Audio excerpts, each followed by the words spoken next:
सोचने मात्र से किसी के लिए अगर हम गलत भी सोच रहे हैं तो वो भी हमारे पाप में आता है क्या? अगर आने वाले समय में, आज के समय में अगर हिंदू धर्म वाले नहीं सुधरेंगे या नहीं समझेंगे इस बात को, तो आने वाले समय में खुद नुकसान उठाएंगे। देखो, तंत्र लोगों को क्या है कि तांत्रिक कुछ अपने आप को जो तांत्रिक कहते हैं, पहली बात तो आजकल तांत्रिक है नहीं, सब नकली तांत्रिक बैठे हुए हैं। जिसके ऊपर भैरवनाथ बाबा या काली माता आ जाए वो शरीर फाड़ के रख देगा। देवी देवताओं के आने से पहले जो उनकी पिशाचनियां 64 योगिनियां हैं वो भ्रमण करती हैं। वो हर एक घड़ी पल के खबर मिलती है कि आप कहाँ क्या कर रहे हैं। प्रेत कहते हैं तो प्रेत है, नहीं तो प्रेत का नाम ही क्यों आता। हमें कैसे पहचानना चाहिए कि अगर भगवा पहनने वाला सच में कोई संत है या फिर वो नकली है? जिस के बच्चे को नज़र लगती हो उसको इसका छोटा सा टुकड़ा ताबीज में बनाकर मंत्रों से मंत्र करके अगर पहना दिया जाता है, सारी जिंदगी कभी नज़र नहीं लगेगी। गोविंदा जी की मूवी आई थी तो उस पूजा की ओपनिंग मेरे ही हाथों से हुई थी, मैंने की थी मुंबई में ही। जी जी।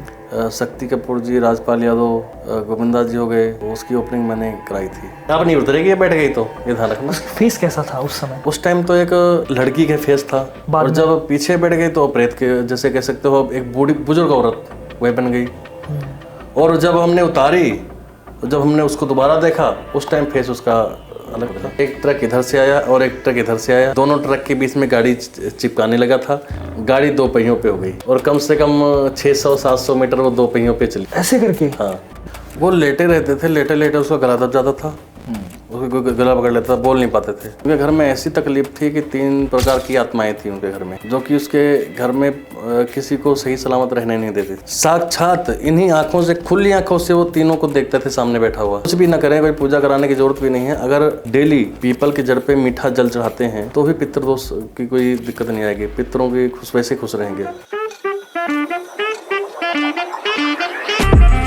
तो दोस्तों, आप सभी को मेरा नमस्कार। मैं हूं आपका होस्ट नितिश राजपूत और स्वागत है आपका द नितिश राजपूत शो में। चाहे दुश्मन का खात्मा करना हो या कोर्ट कचहरी में किसी भी तरह के केस को जीतना हो, और कभी इसके अलावा आपने ये सोचा है कि बड़े बड़े प्रभावशाली लोग, बड़े सेलिब्रिटी और बिजनेसमैन क्यों इतना मानते हैं महाविद्या में से 8वें नंबर पर माता बगलामुखी जी को? आज के हमारे जो मेहमान हैं महामंडलेश्वर स्वामी कृष्णानंद जी महाराज, और आज हम जानेंगे कि किस तरीके से माता बगलामुखी किसी के जीवन में आकर पूरा जीवन परिवर्तन कर देती है और पूरी काया पलट देती है। इसके अलावा साधना के बारे में, तंत्र के बारे में और गुरु जी की लाइफ जर्नी के बारे में बहुत सारी जानकारी आपको मिलने वाली है। तो ज़्यादा समय ना वेस्ट करते हुए मैं शुरू करता हूं आज की पॉडकास्ट। सबसे पहले गुरु जी, मेरा प्रणाम। जय माता बगलामुखी। माता की मूर्ति के सामने जब मैं खड़ा तो वो जो माता की स्माइल थी उससे पूरा मतलब एक अंदर से वाइब्रेशन हो गई। तो बहुत बहुत धन्यवाद आपका। माता बगलामुखी आपके जीवन में कैसे आई और माता बगलामुखी के आपके जीवन में आने से क्या हुआ? 10 महाविद्याओं में 8वीं महाविद्या माँ बगलामुखी माता है और कलयुग में सबसे ज़्यादा प्रभावशाली मानी जाती है। शत्रुओं के पर विजय प्राप्ति के लिए, शत्रुओं के विनाश के लिए और कारोबार में तरक्की के लिए, आप किसी भी तरीके से लगा लीजिए, किसी भी तरह का काम हो, ऐसा कोई कार्य नहीं है जो माँ बगलामुखी माता के चरणों में आके ना पूरा होता हो। तो माँ की बड़ी कृपा है, माँ ने हमको चुना अपनी पूजा पाठ के लिए और मैं माँ के चरणों के सेवादार बन गया। तो गुरुजी, माता बगलामुखी स्तंभन की देवी कहा जाता है जी, इसके बारे में थोड़ा सा बता दीजिए कि माँ बगलामुखी माता को सिर्फ स्तंभन की देवी नहीं कहा जाता है। वो सत्य, जब उनका जो एक मंत्र है, ओम ह्रीं बगलामुखी सर्वदुष्टानाम वाचम मुखम पदम स्तंभय जिह्वाम किलय बुद्धि विनाशाय ह्रीं ओम। अगर आपने हवन करना है तो फट स्वाहा करते हैं, अगर सिर्फ जाप करना है तो सिर्फ स्वाहा करते हैं। जी जी। तो उस मंत्र के अंदर ओम ह्रीं बगलामुखी सर्वदुष्टानाम, सभी दुष्टों का जो है सर्वनाश करने वाली है। जी जी जी। वाचम मुखम पदम स्तंभ है, पदम पैरों से बांध देती है, ठीक है। जिह्वा को कील देती है, स्तंभ को, छाती को फाड़ देती है। बुद्धि विनाश है, बुद्धि को विनाश कर देती है शत्रुओं के, ठीक है। ओम ह्रीं ओम फट स्वाहा, यानी कि माता हर तरीके से शत्रुओं का विनाश करती है और माता जो है अपने भक्तों की जो है रक्षा करती है, भक्तों की रक्षा भी करती है। और आप अपने आप को उपासक या साधक? ना मैं अपने आप को उपासक कहता हूँ, ना मैं अपने आप को साधक कहता हूँ। जी। मैं अपने आप को माँ के चरणों का सेवादार कहता हूँ। मैंने यूजुअली ये सुना है कि हम किसी भी महाविद्या की अगर कृपा प्राप्ति के लिए कुछ भी रिचुअल करें या साधना करें या कुछ भी करें तो हमें बहुत मुश्किलों से जूझना पड़ता है। हालांकि ये भी मैंने सुना है कि जो दूसरी तरीके की हमारी एंटिटीज़ है, प्रेत हो गए और योगिनियाँ या जो भी अलग अलग एंटिटीज़ है, उनको साधना थोड़ा आसान होता है, लेकिन महाविद्या के नाम से ही साधक जो है घबरा जाते हैं। तो यहाँ तक की जर्नी आपकी कैसी रही और साधना के दौरान क्या क्या आपके एक्सपीरियंस हुए? जब मैंने शुरू किया तो पहली शुरुआत जो थी मेरी लुधियाना में थी। जी जी। लुधियाना में एक डुगरी स्थान है, डुगरी में एक शमशान घाट है। तो एक हमारे बहुत ही प्रिय मित्र मेरे साथ में पढ़े भी हैं, तो हम दोनों ने वहाँ पे माँ की साधना शुरू की थी। जो पूजा पाठ शुरू किया हमने शमशान से शुरुआत की। शमशान से जी। क्योंकि मैंने सुना था कि शुरू में तो हमको भी नहीं पता था, तो हमको आगे से आगे जैसे गुरु मिला तो हमको जानकारी मिलती हुई। उससे पहले कि मैं आपको बता रहा हूँ कि मैं अपने आप ही कैसे शुरू कर दिया बिना गुरु के। बिना गुरु के। और ये तो बहुत बड़ी बात है, बिना गुरु के तो लोग। जब मैं उसको माँ ही मान लिया तो माँ तो बेटे की रक्षा करती है। जी जी। और मैं उसको माँ के रूप में पूछता हूँ। जब मेरी माँ है तो माँ को तो मैं अकेला चाहे गुरु बनाकर पूजूं चाहे वैसे पूज लूँ। तो गुरु मैंने अपने महाकाल को मान के, हमारे उज्जैन वाले महाकाल हैं उनको अपना गुरु मान के शमशान में बैठ के मैंने माँ की साधना शुरू की, पूजा शुरू की जो है। तो मैं और हमारे जो मित्र हैं वो दोनों बैठते थे, तो वो घंटा 2 घंटा बैठ के उसके बाद उठ के भाग जाता था। अच्छा। हाँ, लेकिन मैं कुछ समय बैठता था वहाँ, जितना समय व्यतीत कर सकूँ। तो तकरीबन 1 महीना हम लोगों ने वहाँ किया। उसके बाद में क्योंकि पढ़ाई भी चल रही थी साथ के साथ, तो पढ़ाई भी करनी थी। उसके बाद फिर मैंने, हमारे एक गुरुजी हैं जो कि अभी परमात्मा के चरणों में ब्रह्मलीन हो गए, मैंने उनके साथ किया था यहाँ पे जी जी। गिरिपुल के पास एक शमशाना काली का स्थान है, वहाँ पर किया था। फिर मैंने वृंदावन में भी करता रहा शुरू से। बाकी रूटीन में तो करते ही थे, जहाँ गए वहीं गंगा जी के तट पे बैठ के माता की आराधना शुरू कर दी, जाप शुरू कर दिया। तो 2013 में जो है मुझे गुरु प्राप्त हुए, तो मैंने उनको अपना गुरु बनाया। जी जी। आगे फिर उन्हीं के मार्गदर्शन से जैसे जैसे चलता रहा वैसे हम लोग करते रहे और माता की जो है पूजा अर्चना करते रहे। फिर नलखेड़ा में है अपना माँ बगलामुखी माता का स्थान, बड़ा प्रसिद्ध स्थान है, पांडवों के टाइम का है। जी जी। तो जो कि है, तो वहाँ भी हम लोगों ने साधना किया। उसके बाद कुछ समय मैं यहाँ जाता रहा, हिमाचल में वनखंडी है माँ पीताम्बरा देवी बगलामुखी माता का स्थान है, वहाँ करता रहा। फिर पीताम्बरा देवी का स्थान एक दतिया में है, मैंने वहाँ भी बड़ी जो है साधना की है, माता की जो है पूजा अर्चना की है। तो माँ के कृपा पात्र से जो हासिल हुआ सब आपके सामने ही है। जी जी जी बिल्कुल।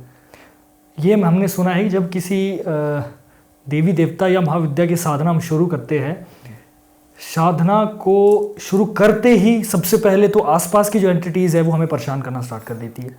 क्या ऐसा आपके साथ कुछ ऐसा एक्सपीरियंस हुआ है?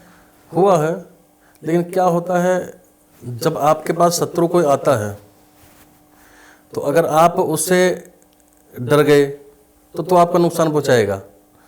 अगर आप डरे नहीं तो आपका नुकसान नहीं पहुंचा सकता है कोई चीज़। जहाँ हर चीज़ का एक उल्टा प्रभाव तो है ही, जहाँ अच्छा है वहाँ बुरा भी है। जी जी जी। जहाँ पॉजिटिव वहाँ नेगेटिव तो रहेगा ना।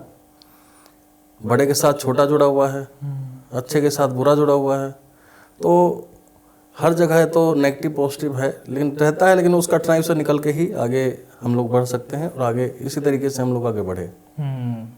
मतलब परेशानियाँ तो काफ़ी ज़्यादा परेशानियाँ तो है ना, परेशानियाँ तो आती हैं। तो गुरुजी एक शब्द है जिसके बारे में मुझे लगता है लोगों को जागरूक होना बहुत ज़्यादा ज़रूरी है। लोगों ने उस शब्द को ही गलत मान लिया है, तंत्र। तंत्र को लोगों ने ये समझा है कि तंत्र इज इक्वल टू काला जादू। तो आप प्लीज़ तंत्र को एक्सप्लेन कर दीजिए ऑडियंस के लिए। देखो तंत्र लोगों को क्या है कि तांत्रिक कुछ अपने आप को जो तांत्रिक कहते हैं, पहली बात तो आजकल तांत्रिक है नहीं, सब नकली तांत्रिक बैठे हुए हैं। कुछ तो सिर हिला रहे हैं अपना, कहते हैं कि हाँ भी तांत्रिक बैठे हैं, सिर मारेंगे देवी आ गया देवता आ गया। लेकिन मैं इन चीज़ों को नहीं मानता हूँ कि जो ये सिर हिलाते हैं मेरे ऊपर देवी आ रही है, काली माता आ गई, भैरव बाबा आ गया। जिसके ऊपर भैरवनाथ बाबा या काली माता आ जाए वो शरीर फाड़ के रख देगा। क्या हमारा ये पापी शरीर, अशुद्ध शरीर कह सकते हैं, तो क्या ये क्या देवी देवताओं को झेल सकता है? कभी नहीं झेल सकता। देवी देवताओं के आने से पहले जो उनकी पिशाचनियां 64 योगिनियां हैं, 64 योगिनियां जो हैं जी जी। वो भ्रमण करती हैं। वो हर एक घड़ी पल के खबर मिलती है कि आप कहाँ क्या कर रहे हैं। अच्छा। सबसे पहले तो वो जो 64 योगिनियां हैं वो आपकी खबर रखती हैं। बाकी जो देवी देवताओं के, जैसे काली माता हो गया, चाहे आप किसी भी देवी की लगा लीजिए, आप पूजा पाठ उपासना करते हैं तो जो पिशाचनियां हैं पहले वो आपके पास आएंगे। अच्छा गुरुजी, पिशाचनियाँ क्या होती है, इसको थोड़ा सा एक्सप्लेन करेंगे आप? सेना हो गई, ऐसा लगा लीजिए, सेना है माता की। अच्छा ओके। हाँ, माता की सेना लगा लीजिए। जैसे 64 योगिनी के बारे में मैंने आपको बताया, जी जी। हर एक 64 योगिनी का हर एक घड़ी का एक पल होता है, जो उस चीज़ का जो है हम क्या कर्म कर रहे हैं उसका फल जो है वो जो है माता योगिनी जो माता जो है वो आगे जाके बताती है कि उसने एक पत्रकार लगा लीजिए, डायरी में नोट करते हैं। आप जैसे अभी मेरी ब्रॉडकास्ट कर रहे हैं, ठीक है, तो आप एक एक चीज़ नोट करेंगे। जी जी। ऐसे ही 64 घड़ियाँ हैं। हम हर घड़ी में हर पल में क्या कर रहे हैं वो एक एक देवी जो है उसकी खबर नोट करती है और माता आपके कर्मों के साथ जोड़ती है वो। Okay okay. आप क्या कर्म कर रहे हैं, क्या नहीं कर रहे हैं, अच्छा कितना आपने अच्छा किया है, कितना बुरा किया है एक दिन में, हर पल में आप कौन सा अच्छा काम कर रहे हैं, कौन सा बुरा कर रहे हैं, तो वो सब आपका नोट होता है। कर्म प्रधान कहा गया है, कर्म का फल तो मिलता ही मिलता है। ऐसा नहीं कि हमने परमात्मा का नाम जप रहे हैं और देवी की साधना करने लग गए या भगवान भोलेनाथ की साधना करने लगे, आप किसी भी देवी देवता का लगा लीजिए, और हम पाप कर्म करेंगे तो उसका फल नहीं मिलेगा, वो बैलेंस बराबर ही रहेगा, फल तो मिलना ही है। जो कर्म की अच्छा किया है उसका अच्छा फल मिलेगा, जो बुरा कर्म है उसका बुरा फल मिलेगा। कर्म का मतलब हमें जो फल है वो इसी जन्म में मिलेगा? बिल्कुल मिलता है, कहीं ना कहीं भुगतना पड़ता है। मैंने तो साक्षात प्रत्यक्ष देखा है, क्योंकि कहीं ना कहीं जब मैंने इस लाइन में भक्ति भावना शुरू की माता के, और जब माँ की भक्ति शुरू की, कहीं ना कहीं कुछ तरक्की तो माता देती ही है। और हालांकि मैं किसी के बारे में बुरा नहीं सोचता, लेकिन फिर भी एक साधु के भी बड़े दुश्मन पैदा हो जाते हैं। अच्छा, और हमें तो लगता है कि सिर्फ हमारे ही होते हैं। नहीं नहीं, अरे साधुओं के बड़े दुश्मन हैं। जब मैंने तरक्की करनी शुरू की तो हमारे कुछ इर्द गिर्द लोग हैं, उन्होंने बड़ा नुकसान करने की कोशिश की, लेकिन वो बैठी थी माँ, उसने मेरा बाल नहीं बांका होने दिया। किस वे में नुकसान, मतलब? हर तरीके से। ऐसा लगा लीजिए, मैं इस जगह पे आज बैठा हूँ ना, माँ के चरणों की सेवा कर रहा हूँ, कुछ लोग मुझे यहाँ से भी हटाने की कोशिश कर रहे थे, माँ ने उनको नज़ारा दिखा दिया, दोबारा मुड़ के आए नहीं। मैंने एक चीज़ और सुनी है कि माता के साधक के बारे में अगर कोई गलत भी सोच रहा है तो साधक के सिर्फ सोचने मात्र से ही माता अपना कार्य कर देती है। क्या ये सत्य है? बिल्कुल सत्य है, और माँ ने किया भी है। बेटे के ऊपर जब कोई मुसीबत आती है ना तो माँ को पहले पता चल जाती है। गुरुजी, आपने कर्म के बारे में कहा, तो हम थोड़ा सा इस बारे में बात करेंगे कि जैसे मैं हूँ, मुझे नहीं पता है कर्म क्या सही है क्या गलत है। देखो, सही गलत तो क्या होता है कि अगर आप, जैसे मैंने आपको पहले भी बोला था, आप किसी का बुरा नहीं करते हैं। देखो, जाने अनजाने में तो सबसे गलतियां होती है, शायद हमसे भी होती है। जी जी। लेकिन जो जान की गलती की जाती है उसको गलत कहा जाता है, जो अनजाने में हो जाती है उसको गलत नहीं कहा जाता। लेकिन अनजाने में नहीं कि हाँ भाई अनजाने में कोई भी गलती रोज करते रहो, कहते हैं अनजाने में हो गई। अनजाने का मतलब आपको पता भी न चले और वो ऐसी कोई गलती हो जाए तो उसको तो परमात्मा ही माफ़ कर देता है। जो जान के गलतियां करते हैं क्या उसका जो है भुगतना पड़ता है। भुगतना पड़ता है ना गुरु जी। और मैंने ये भी कहीं पढ़ा था कि सोचने मात्र से किसी के लिए अगर हम गलत भी सोच रहे हैं तो वो भी हमारे पाप में आता है क्या? बिल्कुल बिल्कुल। क्या है कि आप के सामने चाहे मैं बैठा हूँ, मान लीजिए मेरे ऊपर ही लगा लीजिए, आपके मन में क्या भावना चल रही है? आपके मन में चल रही है कि ये ऐसा कर दूं मैं, या मैं इनके साथ ऐसा कर दूं वैसा कर दूं, क्योंकि आपके दिमाग में बैठ गई ना वो बात। तो आपके कर्म जो करेंगे आप कर्म, उससे गंदा फल मिलेगा सोचने का, उससे गंदा फल मिलता है सोचने का। बहुत बड़ी बात है ना ये, लोगों को इस बारे में पता होना चाहिए। अगर आपने किसी के बारे में बुरा सोच ही लिया तो समझ लो कर दिया। आजकल हमारे एक तो हमारे सनातन धर्म में सनातन संस्कृति सब खत्म होती जा रही है। बच्चों को कोई ये सनातन की अपना कोई संस्कृत विद्यालय में डालना नहीं चाहता, कोई धर्म का ज्ञान नहीं मिल रहा है।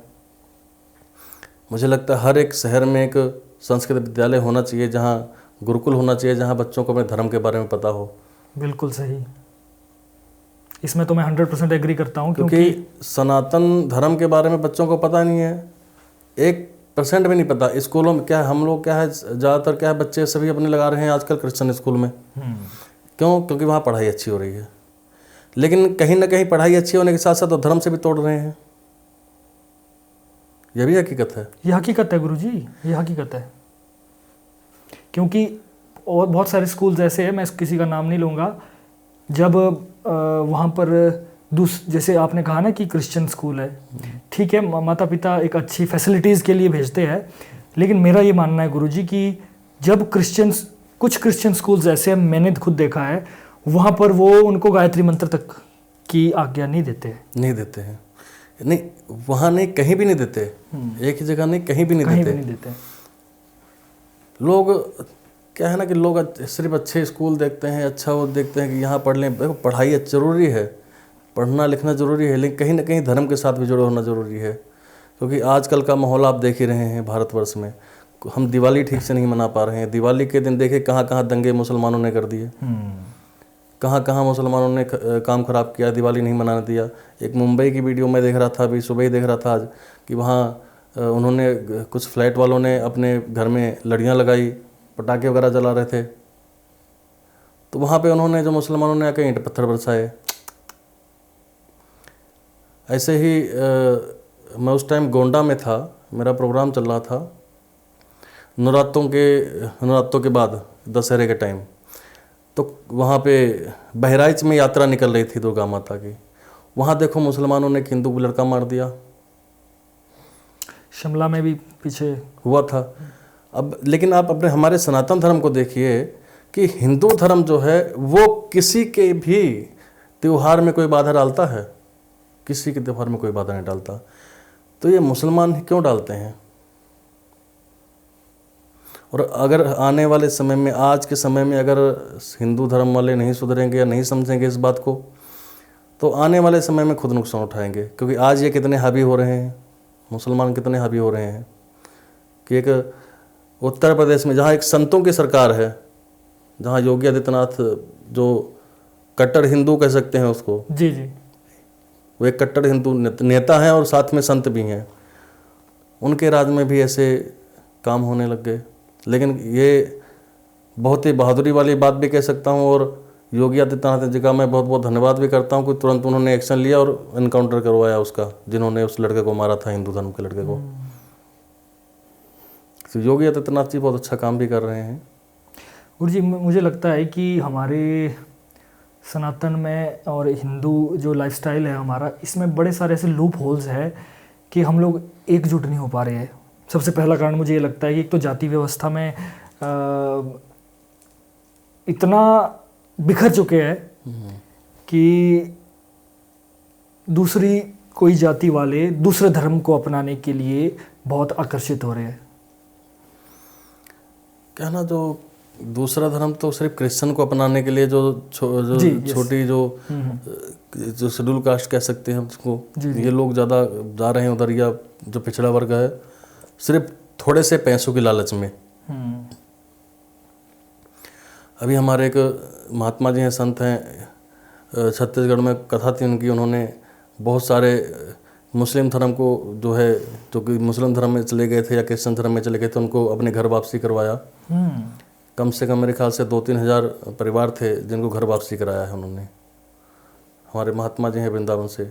और ऑलरेडी हम लोगों की यही चल रहा है, आगे से आगे यही सोच रहे हैं कि यात्रा निकालने के लिए सोच रहे हैं पूरे भारतवर्ष में कि जात पात देखो परमात्मा ने नहीं बनाई है, सनातन धर्म ही है, सब हम हिंदू ही हैं, सब सनातनी ही हैं, चाहे वो कोई भी जात का हो। और दूसरी बात, धर्म सिर्फ एक ही है, सनातन धर्म, बाकी सब पंथ हैं, धर्म कोई नहीं है, सब बाद में बने हैं, सब सनातन से ही निकले सनातन से निकले हैं, बाकी सब पंथ हैं। ये अलग चीज़ है कि वो अपने आप को अलग धर्म, अलग जो है अलग धर्म के ही मानने लग गए हैं, लेकिन वो अलग धर्म के नहीं हैं, कहीं ना कहीं वो सनातन से ही निकले हैं, वो सनातनी ही हैं। और एक चीज़ और है कि हम लोगों में कोई कह रहा है कि मैं खत्रिय हूँ, कोई कह रहा है मैं ब्राह्मण हूँ, कोई कह रहा है मैं ये बनिया हूँ, कोई कह रहा है मैं कुछ हूँ, मैं ये हूँ, मैं वो हूँ, लेकिन कोई अपने आप को हिंदू नहीं कह रहा है। हर किसी ने एक अपनी संस्था बना ली है। सबसे पहले तो ज़रूरी है कि जातिवाद ख़त्म कर देना चाहिए और सबको अपने साथ जोड़ें, सब साथ जुड़ के चलें तो ही सनातन आगे ज़्यादा बढ़ पाएगा, जो हिंदुत्व तभी आगे बढ़ पाएगा। जब तक कर ये जात पात ख़त्म नहीं होते तब तक कर कुछ नहीं कर सकते, क्योंकि जात पात क्या है, एक राजनीति का पार्ट बन गया है, क्योंकि राजनीति के में भी तो ये जात पात ही चलाने लग गए हैं। हमने एक जब बहुत जल्दी माता की कृपा रही तो निकालेंगे यात्रा, भिक्षा यात्रा निकाल रहे हैं जातिवाद ख़त्म करने के लिए, कि जातिवाद भीख में हमको दे दो और उसके बदले हिंदुत्व हमसे ले लो। क्या बात है। सनातन धर्म का प्रचार बहुत जल्द शुरू किया जाएगा। जी जी जी।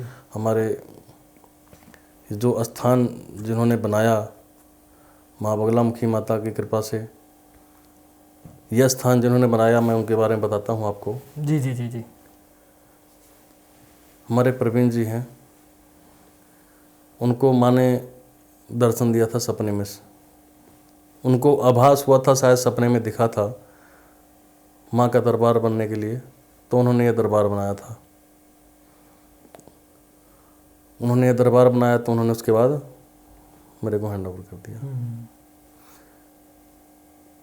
कोई लालच नहीं उनको किसी तरह का, दरबार बना के उन्होंने सब कुछ माता के संस्था के नाम कर दिया है। और माँ की सेवादार भी हैं, दानपुण्य भी बहुत करते हैं, काफ़ी सेवा कर रहे हैं, सनातन के लिए भी सेवा कर रहे हैं। जी जी। वो संस्था, एक संस्था भी चला रखी है उन्होंने, NGO जो है, एक संगठन श्री हिंदू तख्त, श्री हिंदू तख्त के नाम पे। और हिंदू तख्त के नाम पे हर एक जगह कहीं भी पूरे देश में किसी को कोई तकलीफ़ होती है तो उसको पैसा भेज देते हैं। बहुत अच्छी बात है। अगर किसी भी हिंदू को तकलीफ़ होती है, अभी उन्होंने गौ माता की रक्षा के लिए और गौ रक्षा दल के लिए उन्होंने कुछ गाड़ियाँ भी जो है डोनेट की थी, कि ताकि गौ माता की रक्षा के लिए वो यूज़ हो सके। उन्होंने गाड़ियाँ भी दी अभी कुछ, तो चली जा रहा है माता की कृपा से सब। जी जी। गुरु जी, अब थोड़ा सा हम साधना की तरफ वापस आते हैं। जी। कोई भी साधक किसी भी महाविद्या की साधना जब करता है तो उसके फलस्वरूप उसको क्या शक्तियाँ मिलती हैं और क्या उसके लाइफ में बदलाव आते हैं? सबसे पहले तो जब कोई इंसान माँ की साधना करता है, इसका कुछ समय है कि इतने देर तक आपने बैठना है, इसके कुछ नियम होते हैं। जी जी जी जी। अगर वो नियम स्वरूप कर लेता है तो उसको साक्षात माँ के दर्शन भी होते हैं। अच्छा, माता खुली आंखों से? नहीं, खुली आंखों से दर्शन करने, आंखें बड़ी पापी हैं, इससे कैसे दर्शन कर सकते हैं इंसान? सूक्ष्म में। हाँ, अगर खुली आंखों से दर्शन करना बड़ा मुश्किल है। ये पापी आंखें हैं ना, इससे दर्शन कैसे कर सकते हैं? तो पता नहीं कितने पाप रोज करते हैं और पता नहीं कितने पाप रोज देखती हैं। तो माँ के दर्शन होते हैं, वो किसी भी तरीके से माँ दर्शन देती है, चाहे खुली आंखों से चाहे बंद आंखों से, पर दर्शन देती है, साक्षात खड़ी होकर दर्शन देती है। और उसके जो भी हैं इतनी पावर शरीर के अंदर भर देती है कि अगर उसके खिलाफ कोई आंख उठाकर देखता है तो बहुत बड़ा कष्टदायी बन जाता है। अच्छा, और आभास भी हो जाता है चीज़ों का? बिल्कुल होता है। किसी के बारे में सोचने मात्र से ही उसकी पिक्चर बन जाती है, कुछ ऐसा मैंने सुना है। बिल्कुल होता है। इसके बारे में थोड़ा सा बताइए। किस तरह से? जैसे जो साधक होता है, माता की कृपा से उसको कहते हैं ना, उसकी चेतना शक्ति बढ़ जाती है ना। बिल्कुल बिल्कुल। तो चेतना शक्ति में उसको मतलब क्या कुछ ऐसा एक्सपीरियंस होता है? जैसे मान लो आप कभी किसी के बारे में विचार कर रहे होंगे, जैसे मान लो मैं ही आया आज, तो आपने अपने ध्यान में कुछ तो देखा होगा कि मतलब कुछ आपको दिखा होगा कि कोई आ रहा है, या किसी तरीके का कोई सबकॉन्शियस से शक्ति दिख जाती है। किस तरीके से दिखती है वो? जब जैसे आपने कहा कि कोई पूछता है कुछ ऐसा, कोई आता है तो क्या आभास होता है ना। जी जी जी। जब कोई आता है ना तो माँ आभास अपने आप दे देती है, एहसास कर देती है कि हाँ भी आपको क्या करना चाहिए, उस आदमी को मिलना चाहिए कि नहीं मिलना चाहिए। अब यहाँ पे कई लोग आते हैं तो कुछ लोगों को मैं नहीं मिलता हूँ। जी जी। हमारे पुजारी जी मिल लेते हैं, शायद माँ का आदेश नहीं होता। जी जी जी। तो इसलिए नहीं मिल पाता। जो उसका आदेश होता है तभी मुलाकात होती है। तो माता का आदेश था। आप पिछली बार आए थे। हाँ जी हाँ जी। तो पिछली बार हमारी मुलाकात नहीं हुई, नहीं हो पाई। शायद वो माँ की इच्छा नहीं थी, माँ का आदेश नहीं था। जी जी जी। तो जो मेल मिलाप है, या किसी से मिलना है या जुलना है, किसी के साथ बैठना है, वो सब माँ ने लिखा हुआ है, दिन तय कर रखा है। और अच्छा दिन हो सकता है, वो कोई नेगेटिव दिन होगा, शायद हम लोग नहीं मिले। बिल्कुल बिल्कुल। आज कोई अच्छा दिन था इसलिए मिले। साक्षात आज शनिवार का दिन है और माँ की जो है साधना भी शनिवार को और वीरवार को होती है। जी जी जी। तो ये माँ का आदेश था आज मिलने का, हम मुलाकात हुई और हमें एक अच्छा एहसास हुआ, आपके प्रति अच्छा आभास हुआ, तो हमारी मुलाकात अच्छी रही, हम बैठे हैं। एक पॉजिटिव ऑरा होती है ना। जी जी। तो आपके अंदर एक पॉजिटिव ऑरा है। Thank you. तो इसलिए शायद हमारी ऑरा मैच कर गई। जी जी जी जी जी।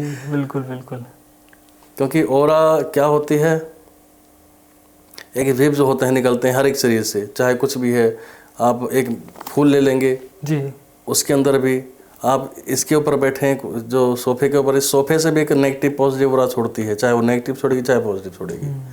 हमारे इर्द गिर्द कोई भी चीज़ है वो कुछ ना कुछ तो नेगेटिव पॉजिटिव छोड़ती है। जी जी। आप लोगों के इंटरव्यू लेने जाते हैं, कई जगह होता होगा कि आपको कि मैं बैठा रहूं।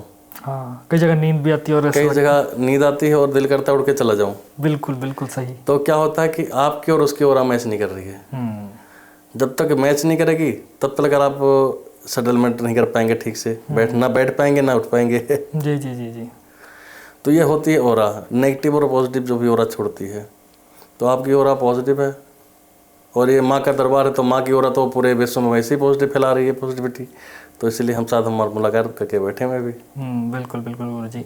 तो गुरुजी, वीडियो के इंट्रो में मैंने ये कहा था कि दुश्मनों का खात्मा के लिए और कोर्ट केस को जीतने के लिए ये एक स्पेशलाइजेशन माना जाता है माता का। हालांकि माता तो आपने कहा कि सब के लिए ही ठीक है, धन के लिए, हर चीज़ के लिए।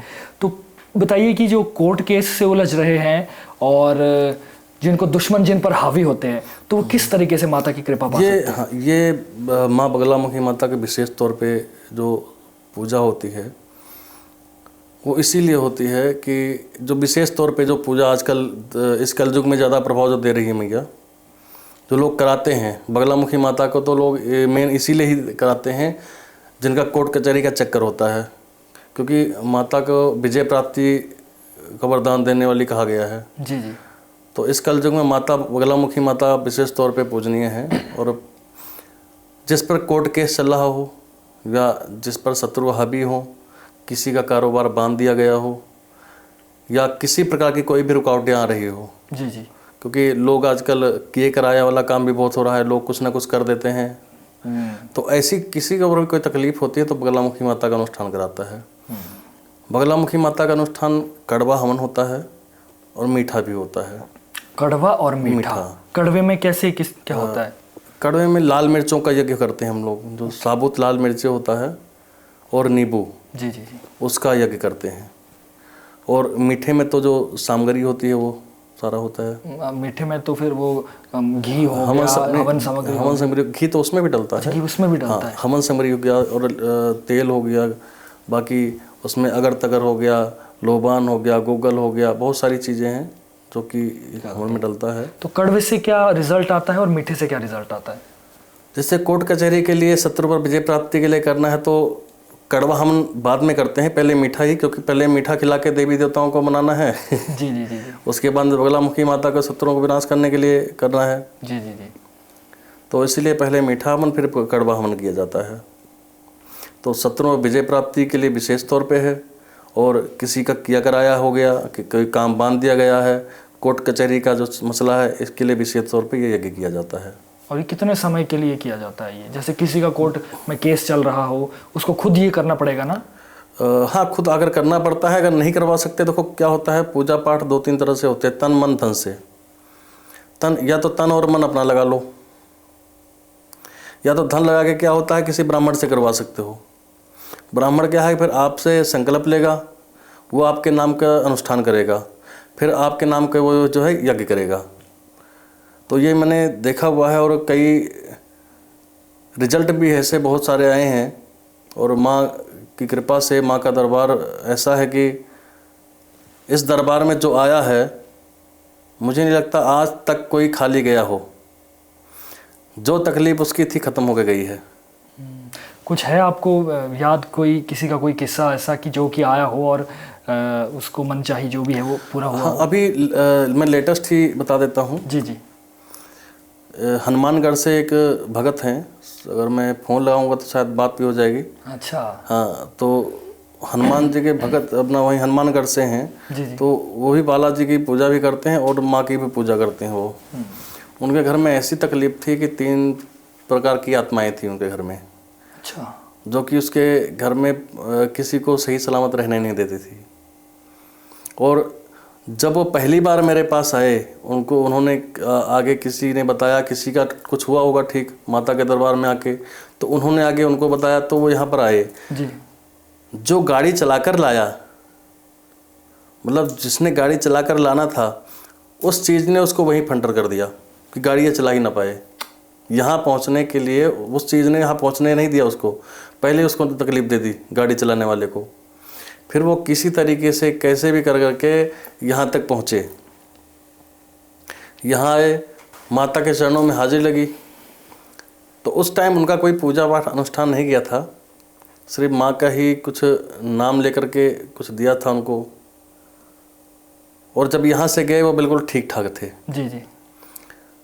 उसके बाद मैंने उनको बोला था एक माता का अनुष्ठान ज़रूर करवा लीजिएगा, तो उन्होंने माता का अनुष्ठान कराया। मैं अभी से घर भी जाके आया था उनके, हमारे पंडित जी वगैरह सभी ने किया।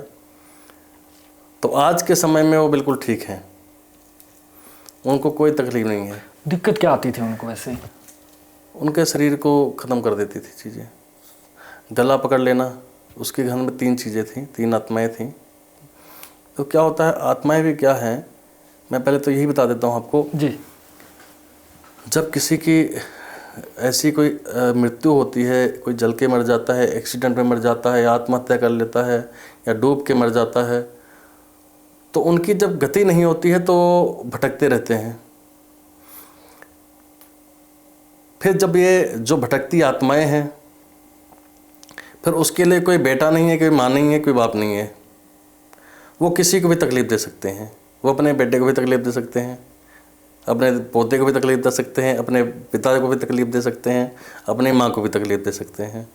उनके लिए कोई रिश्ता नहीं होता है। जो चला ही गया दुनिया से, उसके लिए क्या रिश्ता है। तो वो फिर क्या है ना कि जो भटकती हैं वो फिर नुकसान पहुंचाने लग जाती हैं। नुकसान भी वो क्यों पहुंचाती हैं, कहीं ना कहीं उनको जब गति नहीं मिलती तो क्या करें।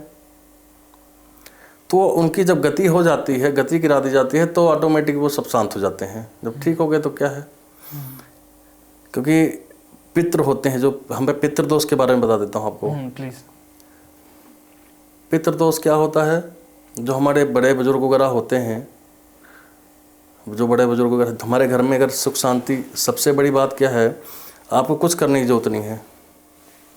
अगर आपके घर में पितृदोष नहीं है, अगर आपके पितृ सभी सुखी हैं, खुश हैं आपसे, तो आपको कहीं भटकने की जरूरत नहीं है। आपके जो पितृ हैं वो आपकी रक्षा करते हैं। अगर उन्हीं पितरों को सही से चीज़ें नहीं मिल रही हैं, भोजन पानी नहीं मिल रहा है, तो वही आपका नुकसान कर देंगे। हम उसे ही पोषण ले लेंगे। क्योंकि पितृदोष जिसके घर में होता है, कहीं ना कहीं उसको बेटे की सुख भी नहीं मिल पाता है। अच्छा। पुत्र प्राप्ति में कमी आ जाती है, क्योंकि पितृ जो होता है वो परिवार की खुशी देता है ना, और बिना बेटा जब होता है तभी परिवार आगे बढ़ता है। जी जी जी जी। तो कहीं ना कहीं पितृदोष का ये बहुत बड़ा इफेक्ट रहता है। तो इसलिए पितरों की शांति भी बहुत ज़रूरी है। पितरों की पूजा, पितरों का जो होती है, कुछ भी ना करें, कोई पूजा कराने की ज़रूरत भी नहीं है। अगर डेली पीपल के जड़ पे मीठा जल चढ़ाते हैं, कच्ची लस्सी बना के, तो भी पितृदोष की कोई दिक्कत नहीं आएगी। पितरों की वैसे खुश रहेंगे। बड़ के पेड़ पे या पीपल के पेड़ पे ये जरूर डेली चढ़ाना चाहिए, एतवार का दिन छोड़ के। एतवार का दिन छोड़कर। हाँ, और गौ माता की सेवा जरूर करनी चाहिए, क्योंकि गौ माता की सेवा से जो है, जो ग्रह होते हैं उनसे भी शांति मिलती है, पितरों से भी शांति मिलती है। और गौ सेवा से तो एक और कहा गया है, अगर आपसे कोई भूल चूक हो भी गई है तो वो भी कष्ट कट जाता है। मतलब हमसे पाप हुए वो भी कट जाता है गौ माता की सेवा से। क्योंकि गौ माता है जो है वो, उसमें 33 कोटि प्रकार के देवी देवता रहते हैं। 33 करोड़ देवी देवता नहीं है, 33 कोटि के देवी देवता कह सकते हैं। तो उसमें गौ माता के अंदर प्रवेश किया हुआ है सबने, तो गौ माता के अंदर विराजमान है। अगर उनकी सेवा, गौ माता की सेवा करते हैं, तो हम कितने देवी देवताओं की सेवा कर रहे हैं। गौ माता के जो पेशाब है उसमें लक्ष्मी माता का भी वास कहा गया, गंगा जी का वास कहा गया है, और उनके गोबर में लक्ष्मी माता का वास कहा गया है। हर एक देवी देवता कहीं ना कहीं वास है। तो गौ माता की सेवा जो है करने से बड़ा सुख शांति प्रदान होता है। जैसे गुरुजी आपने पितृदोष के बारे में बात की, आज का जो ज़माना है वो जैसे हम लोग बहुत ज़्यादा मॉडर्न हो गए हैं, और जैसे अभी हमने होश संभाला है और जैसे हमने अध्यात्म के बारे में थोड़ा बहुत जो ज्ञान लिया, उससे हमें थोड़ी सी आंखें हमारी खुली है। लेकिन हम ये पीछे ये देखते आ रहे हैं कि हमारे परिवार में तो ना तो अध्यात्म में कोई है, और पितृदोष के लिए हमें तो पता ही नहीं कि हमारे घर में पितृदोष भी है। ना तो हमने पूजा की, और हमारे तो बुजुर्ग थे जो चल बसे सालों पहले। तो एक आम इंसान मेरी तरह जो एक आम आदमी है, वो कैसे पता करे सबसे पहले कि तो उसको पितृदोष है? किन किन चीज़ों से पता लगेगा? पितृदोष का तो एक चीज़ और है, जैसे घर में आप ब्राह्मण को बुलाते हैं जी, तो कुछ प्रक्रिया होती है, वो पंडित जी अपने आप देख लेते होते हैं। ठीक है, एक कुंडली जो है, आपकी कुंडली ग्रहों के हिसाब से पितृदोष का पता चल जाता है कि आपके घर में पितृदोष है कि नहीं है। आपकी कुंडली अगर बनी हुई होगी तो उसमें क्या है, पितृदोष का पता चल जाएगा कि पितृदोष है कि नहीं है, ग्रह के हिसाब से। अगर पितृदोष है तो उसके उपाय कर सकते हैं, उसकी पूजा कर सकते हैं। पितरों को खुश करना जरूरी भी है। घर का मुखिया ही खुश नहीं रहेगा तो क्या करोगे? तो गुरुजी मेरा ना इसमें मैं काफ़ी कंफ्यूज होता हूँ कई बार, कि जैसे मान लो हमारे जो पितर है या मेरे दादा परदादा है, अगर उनकी गति भी हो गई है आगे के लिए, फिर भी क्या वो हमारे पितर बनकर हमारी रक्षा करेंगे, या उनकी गति ना? करते हैं। गति हो गए तभी तो पितृ देवता बने हैं ना। गति होने के बाद तो पितृ देवता ही है। अगर प्रेत ही बन गए तो पितृ कहाँ से रह गए? Correct, right. जिनकी गति हो गई, देखो देवता, हम पितृ के आगे देवता लगता है। देवता कौन है? जो भगवान है, यानी पितृ को भगवान के रूप में माना गया ना। अगर वो देवता है, पितृ के आगे देवता इसीलिए लगाया रहा है क्योंकि पितृ देवता है। जी।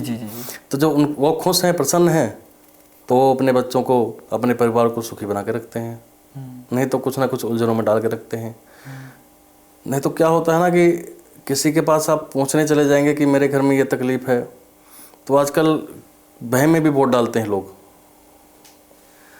कि ये हो जाएगा, वो हो जाएगा, ये हो गया। देखो 9 ग्रह हैं कुंडली में, हमारे 9 ग्रह होते हैं और 12 घर हैं। अब 9 ग्रहों में से 9 के 9 तो सभी हर कुंडली में बिल्कुल लाइफ टाइम ठीक नहीं चलते हैं। जी। कोई ना कोई ग्रह तो खराब रहेगा। जी।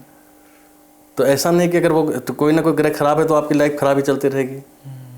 आनंदमय जीवन भी तो रह सकता है। 9 के 9 ग्रह मतलब कभी थोड़े टाइम के लिए सबके ठीक हो सकते हैं? कभी नहीं पॉसिबल नहीं हो सकता। एक आधा ऊपर नीचे एक आधा तो कोई ऊपर नीचे होता ही है। तो क्या है ना कि अगर आप सही तरीके से आप अपने कुंडली के हिसाब से, क्या होता है कि कुंडली में तो ग्रह है, कोई स्टोन डलवा देता है, कोई पूजा करवा लेता है, कोई कुछ कर लेता है, ये तो शांति के लिए चलता रहता है। नहीं तो घर में अगर आप माँ बाप की सेवा करते हैं, अगर आप अपने माँ के चरणों को रोज़ सवेरे छूते हैं, तो वैसे ही आपको कोई ग्रह तंग नहीं करेगा। अगर माँ बाप के अपना जो है पैर छू के उठते हैं तो सबसे पहले उठिए, पृथ्वी को प्रणाम कीजिए, उसके बाद उठिए माँ बाप को प्रणाम कीजिए। पृथ्वी को प्रणाम करके कहें भाई हमको आज की ज़िंदगी आपने बख्शी हमको, धरती माता। देखो हम लोग धरती माता के सर पे तो चल रहे हैं, बिल्कुल हम उनकी गोद में तो चल रहे हैं ना। जी जी। और क्या है, इस पृथ्वी ने कितने लोगों का देखो मल मूत्र सब तो सहन करती है, वो उन्हीं गोद में हम लोग घूम रहे हैं, उन्हीं गोद में हम लोग बैठे हैं। तो ग्रह तो सारी ज़िंदगी ठीक नहीं रह सकते हैं, लेकिन अगर आपके कर्म अच्छे हैं तो ग्रह आपके अच्छे हैं, कर्म ही बुरे हैं तो ग्रह क्या करेंगे इसमें। घूम फिर के कर्म पर बातें सारी आ जाती है ना। कर्म जरूरी है। अगर आप कर्म नहीं करेंगे तो फल की इच्छा कैसे कर सकते हैं। अगर आपने पौधा लगाया ही नहीं तो फल की इच्छा कैसे करेंगे। बिल्कुल गुरुजी। मेरा एक इसमें मैंने ना एक छोटा सा सवाल है मेरा, हम आसपास अपने बहुत सारे ऐसे लोग देखते हैं जो कि हमें पता होता है कि ये बुरे कर्म कर रहा है, ये गलत करता है, ये हर तरीके से गलत करता है, लेकिन फिर हम ये देखते हैं अगले समय में कि यार वो तो खुश है, उसके पास पैसों की बारिश हो रही है, सब कुछ अच्छा चल रहा है, कि इसको इसके कर्मों के फल की सजा क्यों नहीं मिल रही है। उसने अपना स्टॉक इकट्ठा कर रखा है, उसने अपने जो पिछले कर्म थे वो खा रहा है, पिछले अच्छे कर्मों को वो खा रहा है। ओके। जो आज है वो आगे भुगतेगा। हमने खेती की, चावल लगाए, ठीक है, और चावल इकट्ठे हो गए, जीरी इकट्ठी हो गई, उसको धान इकट्ठा हुआ तो हमने उसको चावल बना लिया, जो है पिसा सो के क्या होता है जो भी है, ठीक है। और चावल का जो बोरियां हमने इकट्ठी कर दी है, हम तो वही खा रहे हैं ना। कर्म तो चाहे उल्टे सीधे चल रहे हो, लेकिन वो माल तो रखा हुआ है, जी जी जी। खा तो रही है। हाँ। मेहनत करें ना करें, घर में कुछ आ रहा है नहीं आ रहा है, लेकिन स्टॉक तो है, वो खा रहे हैं। जी जी जी। तो यही है कि कर्म उसने जो किया था, अच्छा कर्म, उसका जो फल था, तो उसका फल जो था वो भुगत रहा है, अभी खा रहा है जो है।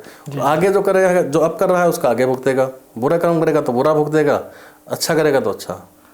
मतलब उसको आगे कभी ना कभी सजा मिलेगी, मिलेगी मिलेगी। इस जन्म में अगर वो पूरी नहीं हो पाई तो नेक्स्ट अगले जन्म में जरूर मिलती है, 100% मिलती है। कर्मों का फल भुगतना ही पड़ता है। भगवत गीता में तो साक्षात लिखा हुआ है कर्म प्रधान है। उसने तो कहा है कि अगर तुम ऐसा कर्म करोगे तो वो फल मिलेगा, ये करोगे तो वो मिलेगा। हर एक कर्मों का उन्होंने अलग अलग दे रखा है। गुरुजी हमारी ना एक स्टोरी छूट गई पीछे अभी, मुझे लगता है, जो कि जिसके घर में जो आपने कहा था ना कि 3 आत्माएं उसे परेशान करती थी। तो उसको मैं चाहता हूँ कि उसको एक बार आप फिनिश कर दें, क्या होता था उसके साथ और कैसे उसका इलाज हुआ। वो लेटे रहते थे, लेटे लेटे उसका गला दब जाता था, उसका गला पकड़ लेता था, बोल नहीं पाते थे। अच्छा। और फिर साक्षात इन्हीं आंखों से, खुली आंखों से वो तीनों को देखते थे सामने बैठा हुआ, और कहते थे घर छोड़ के चला जाए यहाँ से, नहीं तो तुझे मैं खत्म कर दूंगा। वो जो 3 आत्माएं थी, हाँ, उन्होंने कहा छोड़ के चला जाए, नहीं घर तुम लोगों को खत्म कर दूंगा।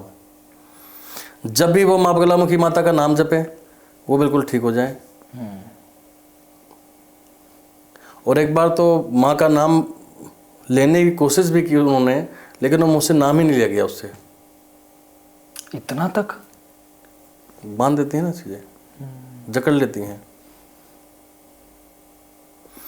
तो माँ की कृपा यहाँ जब आए तो ये इसके बाद में माता रानी की कृपा ठीक है, कोई दिक्कत नहीं। उनका अनुष्ठान हुआ वहाँ पर, जो माता की कृपा से जो भी था उसका विधान होता है, पूजा पाठ को किया, बिल्कुल ठीक है। अब बिल्कुल ठीक है सब, बिल्कुल ठीक है सब, बढ़िया। आप पिछले जन्म पर विश्वास रखते हैं? देखो अगर शास्त्रों के देखा जाए तो रखना पड़ेगा, हमारे सोचने से चाहने से नहीं होगा। अगर शास्त्र के हिसाब से चलते हैं तो उस हिसाब से तो हमको रखना पड़ेगा, क्योंकि पिछले जन्मों को मानना ही पड़ेगा। जी जी जी। अगर आज आपने सनातन धर्म में जन्म लिया है, जी जी जी, और जो मैंने आपकी वीडियो देखी, कुछ जो पहले भी आपने किया हुआ है, धर्म को लेके ही किया हुआ है, जी जी देवी देवताओं को लेके किया हुआ है, जी जी। तो कहीं ना कहीं आपके बड़ा अच्छा पुण्य था जो परमात्मा का प्रचार करने के लिए आपको आगे बढ़ाया भगवान ने। नहीं तो इस टाइम तो लोग वहाँ जाके ठेके के बाहर खड़े होते हैं। मैं भी बड़ा ये मानता उस हूँ। माँ की, उस साक्षात परमपिता परमात्मा की कृपा ही है कि आप धर्म के प्रति लग गए। तो ये आपके पिछले जन्मों का कर्म ही है, समझ लीजिए। जी जी जी। जो आपके इस मनुष्य जीवन मिला, और मनुष्य जीवन मिलने के बाद भी इतना अच्छा कार्य मिला आपको करने के लिए। समय भी मिल रहा है और हर चीज मिल रही है इस काम को करने के लिए। ये सबसे बड़ी बात है ना। बिल्कुल बिल्कुल। ये तो लोगों के पास ऐसा भी होता है कि वो करना चाहते हैं, नहीं कर पा रहे, नहीं होता, नहीं हो पा रहा है। क्योंकि देखो मेरे भी क्या है कि जो मैंने अपने ऊपर ही लगाता हूँ, मेरे भी खानदान में कोई इस लाइन में नहीं था, मेरे पूरे खानदान में इस लाइन में नहीं था। ठीक है, पंडित हैं, ब्राह्मण हैं, तो ब्राह्मण वाला कर्म तो करना ही है। जी जी जी जी। पर इससे संन्यास संप्रदाय में नहीं आया कोई। और जैसे मैं ऑलरेडी माता के चरणों में हूँ, बैठा हूँ, सेवा तो भक्ति तो सभी करते हैं, लेकिन इस रूप में कोई नहीं आया। ये शायद परमात्मा ने मुझे सेवा का मौका दे दिया। ये मेरे माँ बाप के अच्छे कर्म थे और उनका आशीर्वाद था, शायद मैं इसलिए आज इस जगह पे बैठा हुआ हूँ। ये माँ का आशीर्वाद और पिता का आशीर्वाद ही होता है। जब आपने संन्यास धारण करने की सोची थी, घर वालों के क्या रिएक्शन थे? क्या उन्होंने आपको सपोर्ट किया या क्या बोला? देखो, किसी का बेटा जब बिछड़ता है तो कोई खुश नहीं होता है, लेकिन कहीं ना कहीं फिर सोचना पड़ता है और फिर कॉम्प्रोमाइज़ की तरफ जाना ही पड़ता है। क्योंकि मैंने उनको पता है कि इसने तो जाना ही है, चाहे हंस के भेज दे चाहे रो के भेज दे। उनको कैसे लगा, बता, आपने उनको कैसे समझाया कि आप क्या करना चाहते हो? पहले तो समझ में नहीं आया होगा उनको, क्योंकि था नहीं कोई। नहीं, क्योंकि उत्तर प्रदेश से हैं और साधु संतों की भूमि है वो, तो उत्तराखंड और उत्तर प्रदेश तो साधु संतों की भूमि है। जी जी। तो पता तो है उनको, लेकिन जब उनकी इच्छा नहीं थी, लेकिन फिर भी माँ का आदेश था तो हुआ। माता जी ने तो काफ़ी रोका होगा आपको? सभी ने रोका, तो सभी ने। कुछ इमोशनल का समय भी आया होगा ऐसा, बीच में आपने सोचा भी होगा कुछ? मैं इमोशनल होता नहीं हूँ। क्योंकि अगर इमोशनल हो गए फिर भावनाओं में बह जाएंगे ना। हाँ। तो अगर इस लाइन को पकड़ना है और माँ के चरणों की सेवा करनी ही है,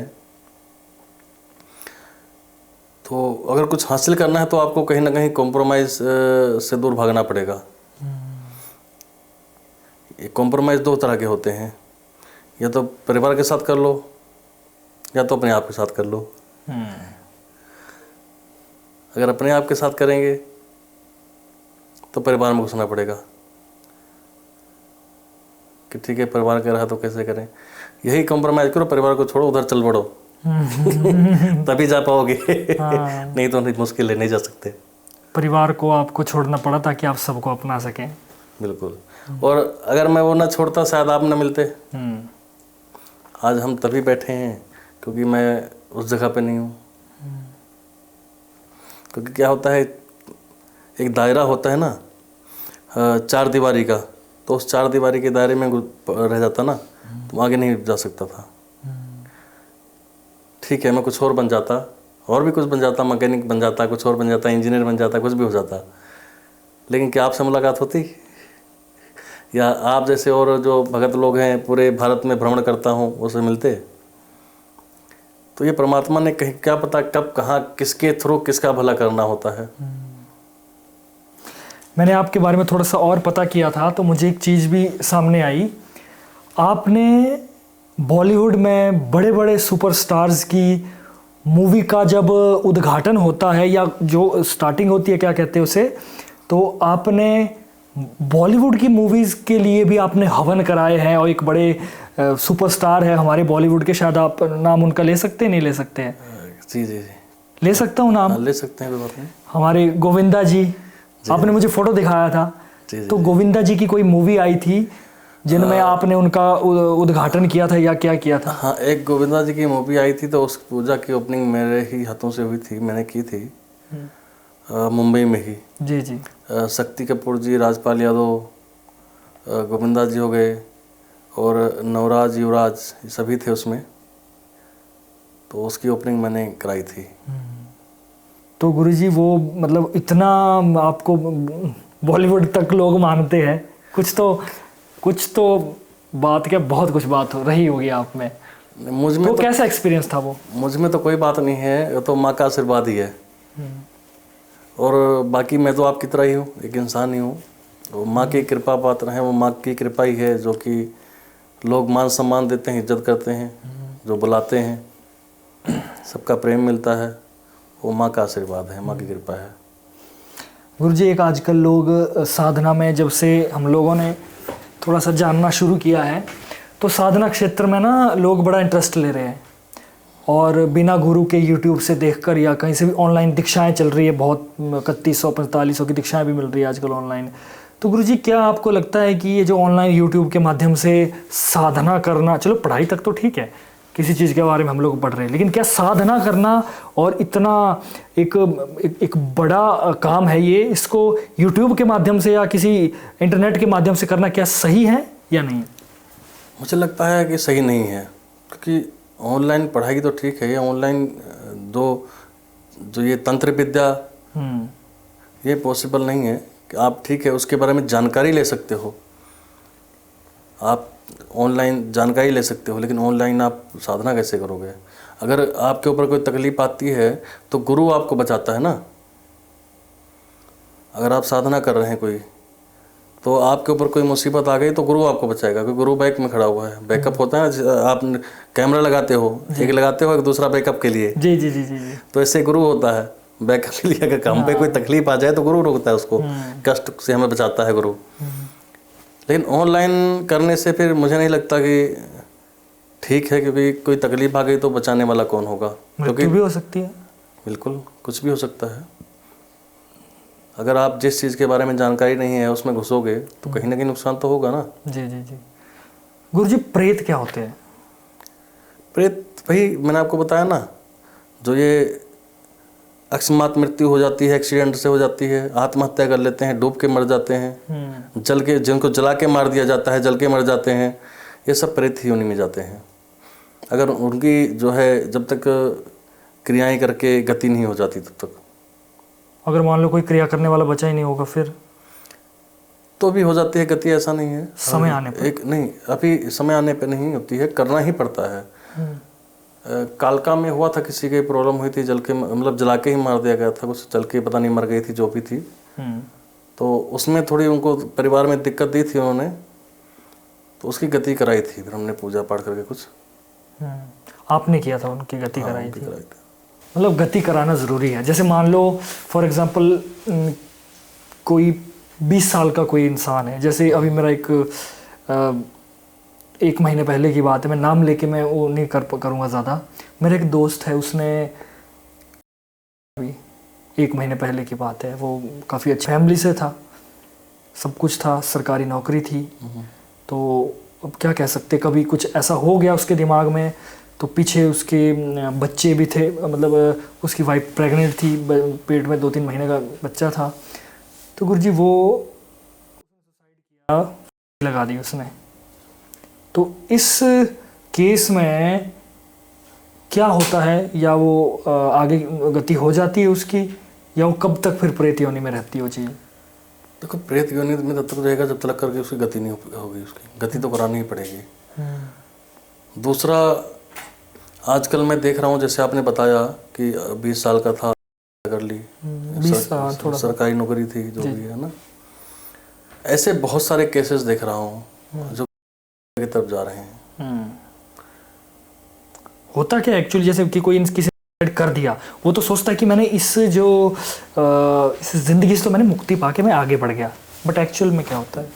वो सोचता है मैं आगे बढ़ गया, मुक्ति, अपना इस जिंदगी को खत्म करके हालांकि जिंदगी खत्म करने की इच्छा किसी की नहीं होती। कहीं ना कहीं क्या कुछ क्षण का, कुछ पल का ऐसा समय होता है जो दिमाग में ऐसा भर जाता है, क्या हो जाता है कि ये हो जाए, ये हो जाए, जो भी है।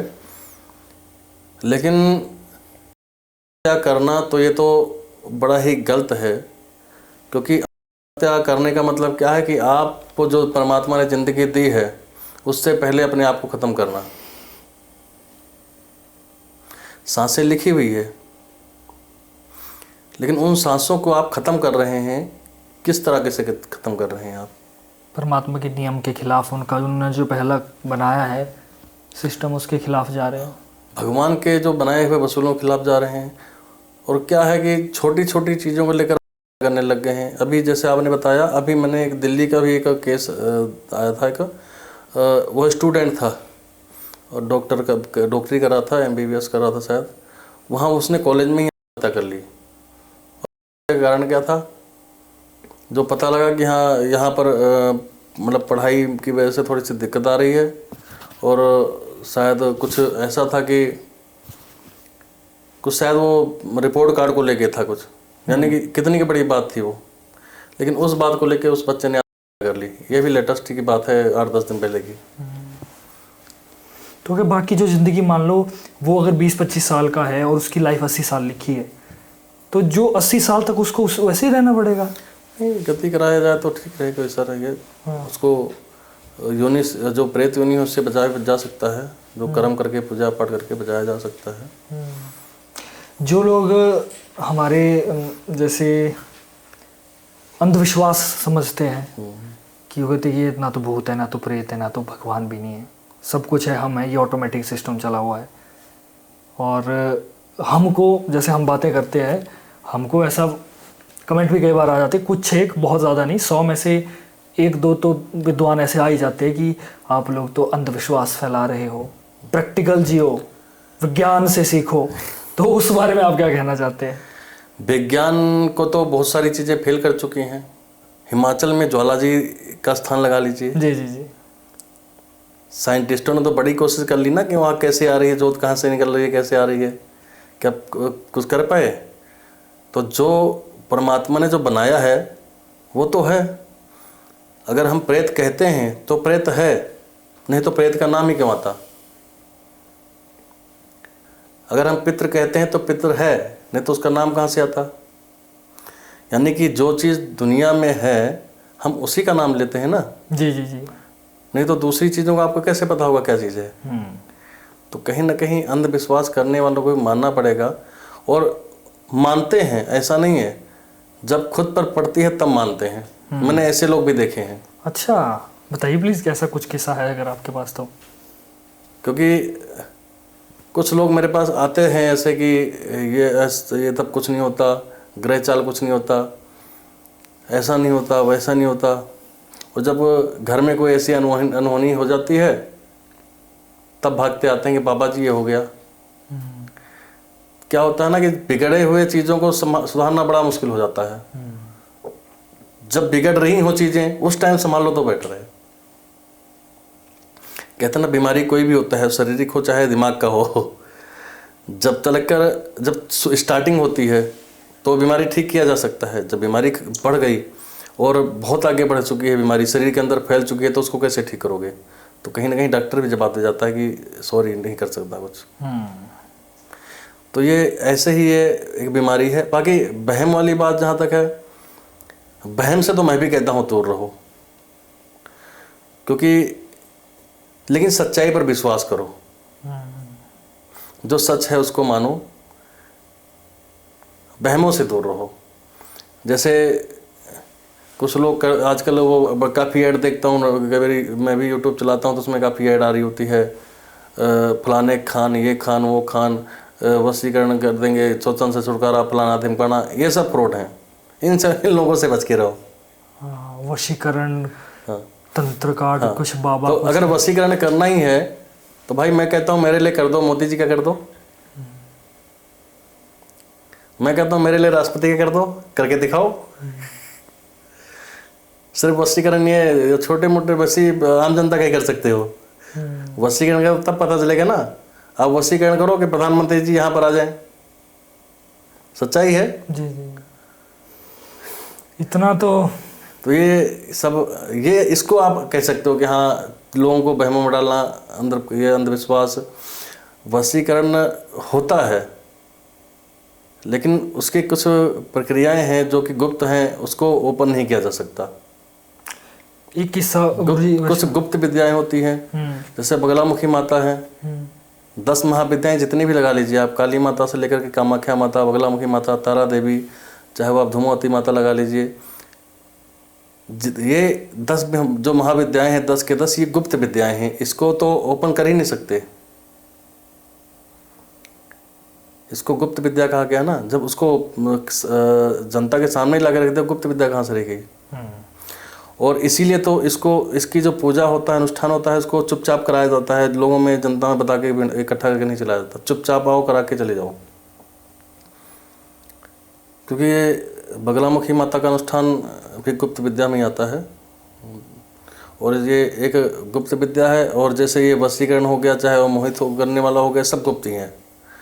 ये सब ओपनली होने जाने लग गया तो दुनिया भर के लोग ऐसे ही वशीकरण करते फिर रहेंगे, सब वशीकरण ही करते रहेंगे सबका। जिसको किसी से काम पड़ गया वो कहेगा जी उसको वशीकरण कर दो, उसके पास काम कराएगा जाके।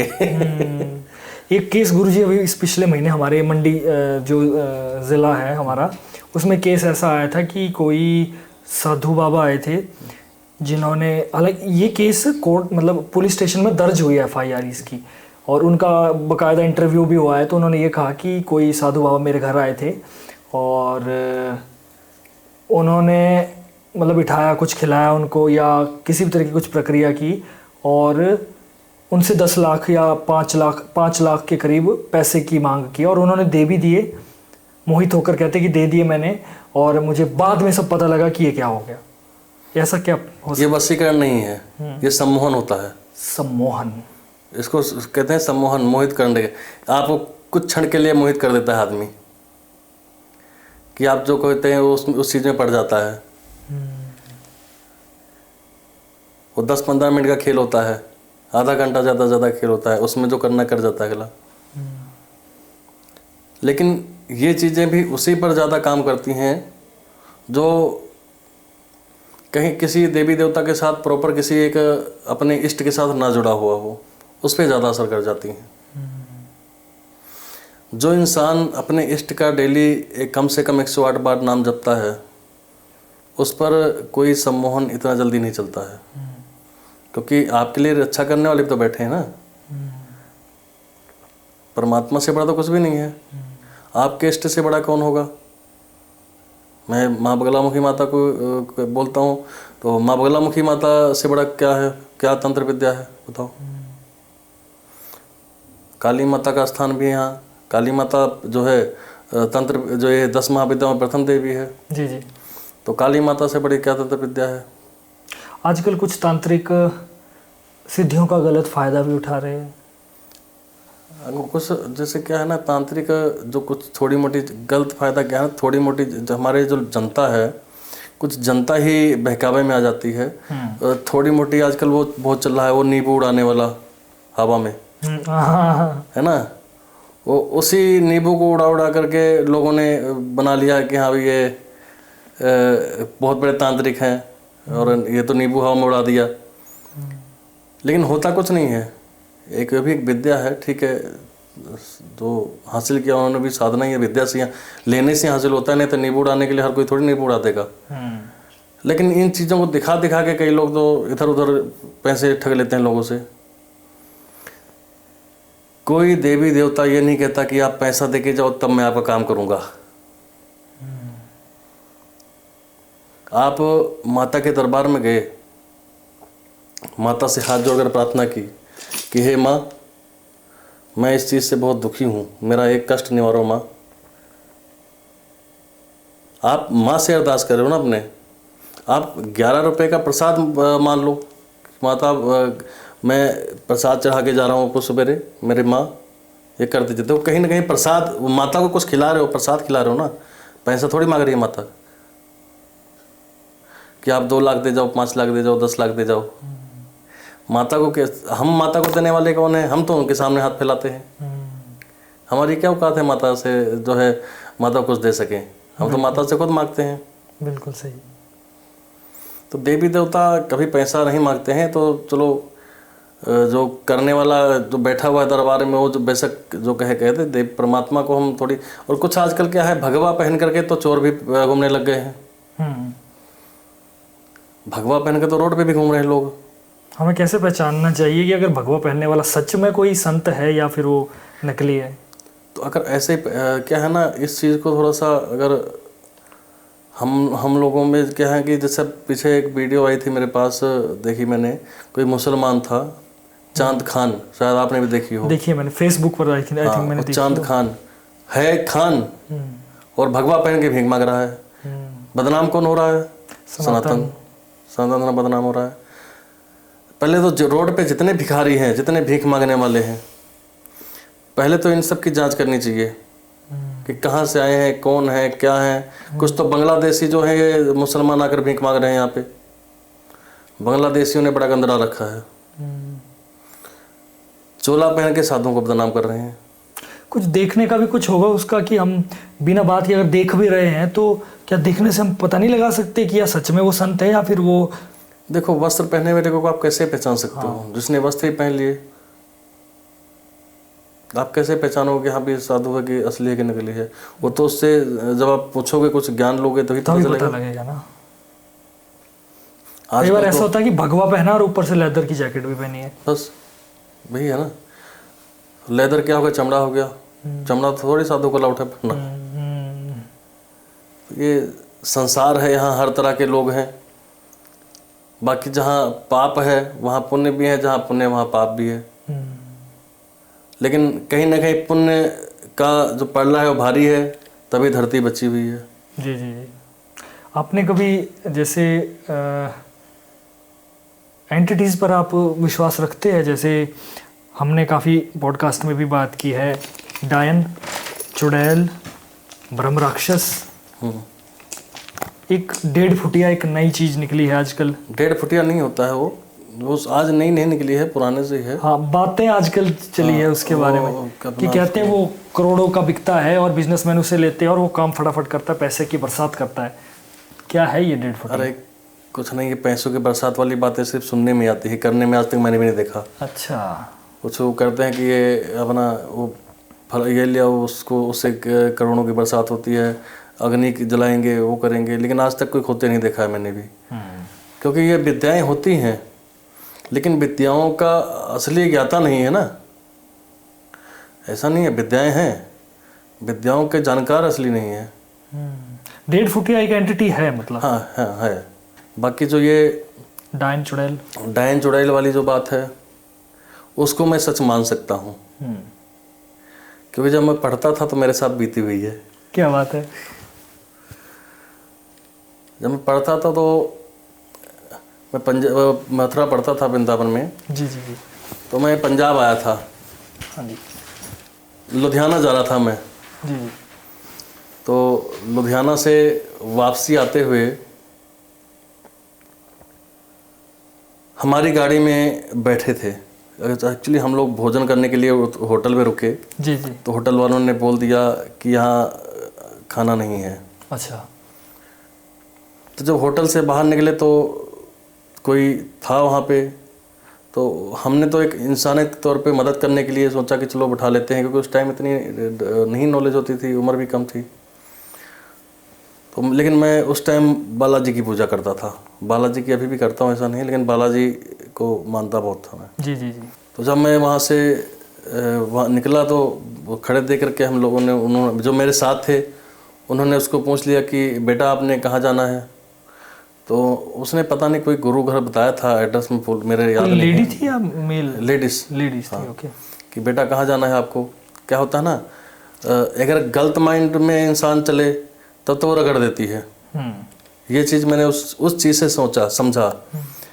तो उन्होंने पूछा बेटा कहाँ जाना है? तो उसने बोला फलानी जगह जाना है। कोई गुरुद्वारे का नाम लिया था, गुरु घर का, तो मेरे समझ याद नहीं है अभी, क्योंकि बहुत पुरानी बात है। तो उन्होंने कहा ठीक है बेटा बैठ जाओ। वो गाड़ी चला रहा था, मैं साइड वाले सीट पे बैठा हुआ था, उनको पीछे बैठा लिया। ठीक है बेटा बैठ जाओ। अब देखो चीज़ जो है वो ऐसी जो चीज़ें होती है वो भ्रमण कर देती हैं, इंसान को भ्रम में डाल देती है ना। हमको जाना कहाँ था और हमको 60-70 किलोमीटर आगे ले गई वो, ठीक है, पता ही नहीं चला कैसे पहुँच गए। फिर 2 ट्रक आए, एक इधर से और एक इधर से, उसने हमारे को मारने की कोशिश भी की। मैं बालाजी की पूजा करता था, मैं बालाजी का नाम जपने लग गया। पता लग गया आपको कि कुछ है? हनुमान चालीसा का मैंने उसको, असल में क्या पता कैसे लग गया, जब वो बैठे थे उस पर, तो उस टाइम उसकी शक्ल का कुछ और थी। जब वहाँ से जब मैंने शीशे में देखा तो उसकी शक्ल कुछ और थी, तो मैंने उसको कान में बता दिया, तो मैंने गलत चीज़ बैठा ली, क्योंकि सुनते तो थे ही भूत प्रेत के बारे में बचपन में। तो मैंने कहा लगता है कोई गलत चीज़ बैठा ली है, उसकी शक्ल बदल गई है। तो मैंने उसको बोला अपने गुरु महाराज का नाम जपो। मैं अपने बालाजी का, हनुमान जी का पाठ करने लग गया, जो हनुमान चालीसा वगैरह हो गया, हनुमान चालीसा का पाठ करने लग गया। तो हनुमान चालीसा में बहुत पावर है। मैं हनुमान चालीसा वगैरह पढ़ने लगा। अब ये देखिए बालाजी ने हम लोगों की रक्षा कैसे की। एक ट्रक इधर से आया और एक ट्रक इधर से आया, दोनों ट्रक के बीच में गाड़ी चिपकाने लगा था। गाड़ी 2 पहियों पे हो गई और कम से कम 600-700 मीटर वो 2 पहियों पे चली है, ऐसे करके। हाँ, तो चमत्कार है। तो वो बालाजी का चमत्कार है जो साक्षात मेरे साथ बीता है। उस दिन से मैं मानता हूँ, क्योंकि पहले मैं भी नहीं मानता था इतना, क्योंकि सुना ही था, देखा तो कभी था नहीं। उस दिन देख लिया तो एक्सपीरियंस हुआ। उसको ला करके फिर हमने एक धार्मिक स्थल आया, कोई बड़ा सिद्ध स्थान था। तो फिर मैंने उसको बोला कि देखो ऐसा है, मैं समझ गया हूँ कि तू कौन है, थोड़ी दिलेरी रखनी पड़ती है। आपने तो दिलेरी दिखाई। हाँ। क्योंकि वो पहला चांस था जिंदगी का, जो कोई गलत चीज़ मेरे साथ बैठ गई है। और भी खुली आंखों से आपने ना। तो मैंने कहा देखो मैं समझ गया हूँ तू कौन है, क्योंकि उसने पहले ना एक बार गाड़ी रोकने की कोशिश की थी हमारी। बात करती थी वो है गाड़ी में बैठ के? नहीं, उसको जब उसने पीछा बोला ना कि बेटा कहाँ जाना है, तो बोली। उसके बाद में जब भी पूछे उससे कोई बात पूछे कि बेटा आप कहाँ से हो, तो इतना बोले तू गड्डी चला, तू गड्डी चला, मतलब तू गाड़ी चला अपनी, अब पंजाबी में बोले। हाँ। तो हम लोग फिर वहाँ से जब जा रहे थे तो एक ना रास्ते में शमशान घाट पड़ता है। तो जब शमशान घाट आया तो उसने बोला गाड़ी रोक दो, जो पीछे बैठी थी। तो मैंने उसको बोला गाड़ी यहाँ मत रुकना, तुम सीधा चलते रहो। कुछ हड़गम तो मचाया होगा उसने गाड़ी में? बहुत, उसने 2 बार गाड़ी खत्म करने की कोशिश की, वो मेरे बालाजी ने बचाया। उसके बाद में फिर मैंने उसको बोला कि तू जहाँ मैं कहूँगा वहीं गाड़ी रोकना। अब मैं अपना बालाजी का पाठ कर रहा हूँ। बहुत सिद्ध स्थान है एक, मैं जगह का नाम तो नहीं अभी ओपन करूँगा। तो वहाँ पर गया मैंने उसको बोला देखो ऐसा है, मैं समझ गया हूँ तू क्या है, तू ये समझ ले कि मैं कौन हूँ, ठीक है। अगर यहाँ तक आ गया हूँ जिंदा तो समझ ले कुछ तो होऊंगा ही, परमात्मा का बच्चा तो हूँ। अगर तू निकल ले तो ठीक है, नहीं तो मैं गाड़ी अंदर लेके जा रहा हूँ। और अंदर लेके चला गया तो तेरी तू बाहर नहीं आ सकेगी, फिर ये ध्यान रखना। अगर इस दरबार के अंदर लेके चला गया। उसके बाद गाड़ी की ताकी पिछली खुली, कब हो गई, हवा में उड़ रही है, ताकि अपने आप बंद हो गई। मैंने उसको बोला बेटा भगा गाड़ी। गाड़ी भगा के हम लोग निकल गए कम से कम 20 किलोमीटर आगे, 20-22 किलोमीटर आगे।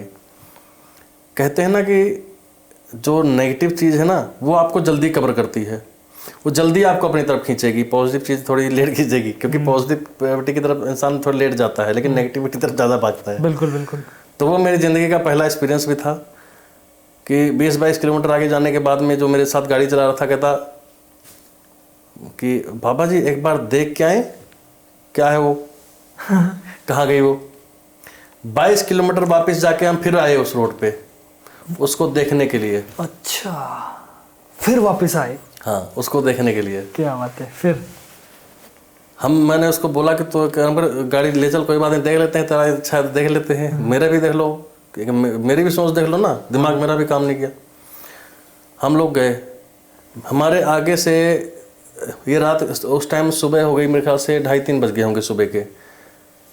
हम लोग निकल रहे थे, हमारे आगे से 2 गाड़ियाँ गई, किसी को उसने हाथ नहीं दिया। जब हम लोग उस रोड पे पहुंच गए जिधर और फिर वहीं पर ही खड़ी थी फिर? नहीं, उधर नहीं, उससे 200-300 किलोमीटर, 200-300 मीटर आगे, ओके, 200-300 मीटर आगे निकल गई थी। तो हम लोगों ने कहा कि चलो देख लेते हैं क्या फर्क पड़ता है। जाते 2 गाड़ियां हमसे आगे निकली, उसने किसी को हाथ नहीं दिया। उसके आसपास में भी कुछ लोग जा रहे थे, पता नहीं सुबह का टाइम था, शायद सैर कर रहे होंगे, तो पता नहीं, शायद उनको भी नहीं दिख रही थी। जैसे ही हमारी गाड़ी आगे आई, वो 4 फुट ऊपर उठ गई और ऐसे ऐसे करने लग गई रोकने के लिए। 4 फुट ऊपर मतलब? हाँ, 4 फुट ऊपर उठ गई और ऐसे ऐसे करने लग गई। हाँ। अच्छा। तो मैंने उसको बोला, बेटा आप गाड़ी मत रोकना, बालाजी ने एक बार बचा लिया, अब तुझे रगड़ देगी वो भी। अब नहीं उतरेगी, ये बैठ गई तो ये ध्यान रखना। फेस कैसा था उस समय? उस टाइम तो एक लड़की का फेस था। हाँ, शुरुआत में। हाँ, और जब पीछे बैठ गई तो प्रेत के जैसे कह सकते हो, एक बूढ़ी बुजुर्ग औरत वही बन गई। और जब हमने उतारी, जब हमने उसको दोबारा देखा, उस टाइम फेस उसका अलग था। मतलब उस टाइम उसने 3 रूप बदले। 3 रूप बदले। तो ये एंटिटी क्या, किस नाम से, चुड़ैल या डायन, क्या बोल सकते हैं इसको? अब इसको ना चुड़ैल बोल सकते हैं, ना डायन बोल सकते हैं। उस टाइम कोई हमारे मिलने वाले भगत थे, उन्होंने मुझे बताया इसको शायद स्लेटा वगैरह कुछ बोलते हैं पंजाब में। हाँ, हिमाचल में भी स्लेटा बोलते हैं। उसमें क्या है कि वो आपको हाथों से अपना हाथ ला के कुछ नहीं कर सकती, वो आपको नुकसान, एक्सीडेंट वगैरह करा देगी। क्योंकि उन्होंने बताया, क्योंकि हमको मालूम नहीं था कि कौन था वो जो भी है, लेकिन उन्होंने बताया कि वो स्लेटा था और आप लोगों को ख़त्म करने की कोशिश की उसने, क्योंकि जिस जगह पे आप लोग रुके थे वहीं पर उसका एक्सीडेंट से मौत हुई थी। और वो एक ब्याही हुई लड़की है, और वो ब्याह के जा ही रही थी तो एक्सीडेंट से मर गई थी। उसका हस्बैंड जो है वो बच गया था और ये मर गई थी। उन्होंने आप ही को क्यों चूज किया फिर? हमको नहीं, औरों को भी चूज किया। सबको करते जो मौके पे फंस गया मेरे जैसा।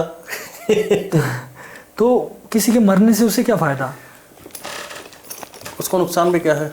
हाँ। जिस वो अगर इस जोनी में आके उसने सोचना नहीं ना कि फायदा है कि नुकसान है, वो तो शरीर ढूंढती है। शरीर ढूंढती है। हाँ, आपने दम दिखाया, लेकिन उस समय आपने, हम जैसे हो कोई तो क्या है, थोड़े दिलेरी दिखाई बालाजी के नाम से, नहीं तो शायद हमारा भी नुकसान होता। अंदर से तो घबराहट भरी होगी उस समय। पहले बार के चांस तो घबराहट तो होती है। अब तो जब कोई भी आ जाए तो डरते नहीं है। अब तो कुछ भी आ जाए, अब तो जो मर्जी आ जाए। अब तो माँ बगलामुखी बैठी है, मेरे बालाजी साक्षात बाहर बैठे हैं। हाँ। इसके अलावा कोई बड़ी एंटिटी आज से सामना हुआ हो आपका किसी का, अभी तक आपको लगा कि ये सबसे भयानक एंटिटी है? ऐसे तो जो है, जैसे कई चीज़ें आई चली गई हैं, तो जैसे घर में कोई प्रॉब्लम होती है किसी के, जैसे बताया हमने आपको, जी। कोई प्रेत यूनि में पड़ जाता है, उसको ठीक करना और सो चीज़ें होती हैं। प्रेत भी कभी परेशान करते हैं आपको? प्रेत, अगर देखो क्या होता है कि आपका कोई दुश्मन है और मैं आपको बचाऊंगा, तो पहले आपका दुश्मन मुझे ठोकेगा, क्योंकि मैं आपको बचा रहा हूँ ना, तो दुश्मन आपका पहले मुझे तो मारेगा कि ये मर गया तो इसको तो मार ही लूँगा। अच्छा, ये सारा सूक्ष्म में चलता है ये सारा? हाँ, अगर किसी को तकलीफ होती है तो उसको हम ठीक करते हैं, तो कहीं ना कहीं कुछ हमारे को भी पड़ता ही है। तो हम उसको काट करने के लिए हम लोग भी तो माता का जाप करते ही हैं। यज्ञ अनुष्ठान चलता रहता है, इसलिए खुद के लिए भी चलता रहता है। और मैंने ये भी सुना है कि हर इंसान को यज्ञ करने की आदत रखनी चाहिए। हाँ, और जरूरी नहीं कि आप किसी के लिए करो, अपने लिए सीखो। हाँ, अपने घर पे खुद भी कर सकते हो। हाँ गुरुजी, ये प्लीज़, ये मुझे लगता है ऑडियंस सबके लिए बताना बड़ा जरूरी है कि यज्ञ सिर्फ ऐसा नहीं आप ब्राह्मण हो आपको तभी यज्ञ करना है, आप कोई भी हो, सनातनी हो तो यज्ञ करना जरूरी है। और यज्ञ कैसे किया जाता है ये गुरुजी बताएंगे आपको, अपने घर में, अपने घर पर बहुत ज़्यादा तामझाम ना करते हुए आसानी से आपको समझ आ जाएगा और उसके बेनिफिट भी आपको समझ आ जाएंगे। तो गुरुजी अब ऑडियंस को आप बता दीजिए कि यज्ञ के बेनिफिट क्या क्या है, उनके लिए क्या होंगे और वो कैसे अपने घर में कर सकते हैं। सबसे पहले तो आप लोगों को, मैं सभी जनता को बताना चाहूँगा, सभी भक्तों को बोलना चाहूँगा कि किसी भी तरह के जो ये बहकावे में आने की ज़रूरत नहीं है। और जो आजकल ये चल रहा है, कोई उस पर देवी आ गई, उस पर देवता आ गया, उस चीज़ से थोड़ा बच के रहिए। और दूसरा कि हवन यज्ञ जो है, यज्ञ तो जीवन है हमारा। यज्ञ से फ़ायदे क्या हैं, पहले तो मैं आपको ये बताता हूँ। पहले तो यज्ञ से क्या है, हमारे वातावरण जो है आसपास का वो शुद्ध हो जाता है। कोई नेगेटिव ऊर्जा नहीं रहती है, और जहाँ नेगेटिव ऊर्जा नहीं रहेगी वहाँ तो सब कुछ ठीक खुद ही रहेगा। पॉजिटिविटी तो जहाँ आ गई जी जी। तो वहाँ सब ठीक ही है, वहाँ तो कभी नुकसान होगा नहीं किसी चीज़ का। जी जी। तो चाहे छोटा सा ही यज्ञ रोज नहीं कर सकते तो हफ्ते में एक बार जरूर करें। अगर कोई भी आपको मंत्र आता है जो आपका इष्ट है, जिसको आप मानते हैं, उसकी आहुति दें।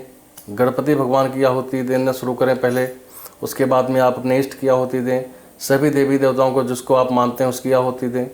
तो इसके लिए ज़रूरी नहीं कि आपको ब्राह्मण घर में बैठाना है ला करके, तभी आप यज्ञ कर पाएंगे। अपने लिए सीखें, कुछ हद तक ज्ञान जो है वो अनुष्ठान करना वो अपने लिए सीखें, ताकि आप कोशिश करें रोज़ कर लें, नहीं रोज़ तो हफ्ते बाद कर लें, हफ्ते बाद नहीं तो महीने बाद कर लिया करें। लेकिन घर के अंदर यज्ञ बहुत ज़रूरी है, और सभी भक्तों को कहूँगा अपने घर में यज्ञ जरूर किया करें। बिल्कुल, बहुत एक अच्छी बात कही आपने, क्योंकि हमारे दिमाग में देखो ऐसी बात बनी हुई है कि हम या तो इस जाति के या तो उस जाति के हैं, हमारा काम तो नहीं है, ये तो ब्राह्मणों का काम है और ब्राह्मणों की ही भगवान सुनेंगे। तो मुझे लगता है ऐसा है कि चलो ब्राह्मण तो एक माध्यम ज़रूर बनाया है भगवान ने, लेकिन अगर कोई भी अगर अपने तरीके से अनुष्ठान करने की थोड़ा सा प्रयास करे, और जैसा आपने कहा कि हवन करना सीखें, तो उनके जीवन में भी परिवर्तन आ सकता है। देखो, जिसको ब्रह्म का ज्ञान है वो ब्राह्मण है, जिसको ज्ञान है पूजा पाठ का अनुष्ठान का ज्ञान है वो ब्राह्मण ही है।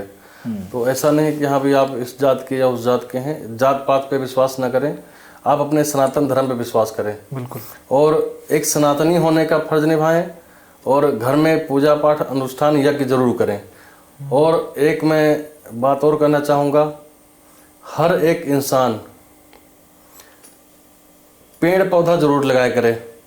जो भी घर के मेंबर हैं, हर एक घर के मेंबर के नाम पर पेड़ जरूर लगाएं। जी जी जी जी। क्योंकि वायु जो है, हम हवा पानी जो है उसकी शुद्धता बहुत ज़रूरी है, और उसकी शुद्धता तभी आएगी जब हम पेड़ों को लगाएंगे। और उसको सिर्फ लगाना नहीं है, उसको पालना है, जैसे हम बच्चों को पालते हैं।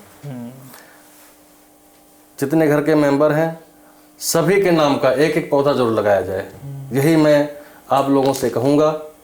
और माँ बगलामुखी माता से अरदास करता हूँ और विनती करता हूँ कि आप सभी को स्वच्छ रखें और सुखी रखें, और आप सभी की मनोकामनाएं पूरी करें। बिल्कुल। माँ नाम ही ऐसा है कि वो नाम लेने से ही जो है, बगलामुखी माता के नाम लेने से सारे कार्य सिद्ध हो जाते हैं। जिसको मंत्र आता है वो मंत्र का जाप करे, नहीं तो जय माँ बगलामुखी तो हर कोई बोल ही सकता है। बगलामुखी माता का नाम ही बहुत बड़ा है। चलिए, अब हमारे इस पॉडकास्ट का अंत आने का समय आ गया है, पर फिर भी थोड़ी सी बातचीत हम कर लेते हैं। अभी थोड़ी सी आपके आभूषणों के बारे में थोड़ी सी बात करें। किसके? आपके आभूषणों के बारे में। हाँ हाँ जरूर, है ना। तो ये मतलब बहुत अट्रैक्ट कर रहे हैं मुझे भी कि ये क्या है, इसके बारे में थोड़ा सा बता सकते हैं आप? तो एक तो रुद्राक्ष की मालाएं हैं, उसके साथ ये इसे क्या कहा कहते हैं, ये क्या है? ये रुद्राक्ष हैं और ये अंबर हैं। ये भी रुद्राक्ष हैं, इसको आप जानते हैं, ये भी अंबर ही हैं। ये मूंगा है और ये भी अंबर हैं। जी जी। और ये क्रिस्टल है। क्रिस्टल है। ये बाघ के नाखून हैं। अच्छा जी। ये 12 भगवान के दांत हैं, 12 भगवान के। किसके दांत? 12 भगवान। 12। अच्छा अच्छा, ओके ओके, हाँ ओके, समझ गया मैं। स्वर जो उस क्या है, उस वो शब्द तो हम नहीं बोल सकते ना। हाँ। ये आपको पता है, पृथ्वी से जब भगवान विष्णु वाराह का रूप रख के पृथ्वी निकाल के लाए थे पाताल लोक से, तो ये वो पूजनीय माना जाता है। जी, जी, और तंत्र विद्या के लिए भी सहाय माना जाता है। और वैसे भी इसका क्या, एक आपको छोटा से फायदा ही बता देता हूँ इसका बहुत बड़ा। जिस के बच्चे को नज़र लगती हो, जिस किसी बच्चे को नज़र लगती हो, उसको इसका छोटा सा टुकड़ा ताबीज में बनाकर उसको मंत्रों से मंत्रित करके अगर पहना दिया जाता है तो उसको सारी ज़िंदगी कभी नज़र नहीं लगेगी। और किसी के ऊपर कोई मुसलमानी इल्म करता हो तो उसको ये पहना दिया जाए, इसका ताबीज़ बना के, उस पर कोई मुसलमानी इल्म काम नहीं करती है।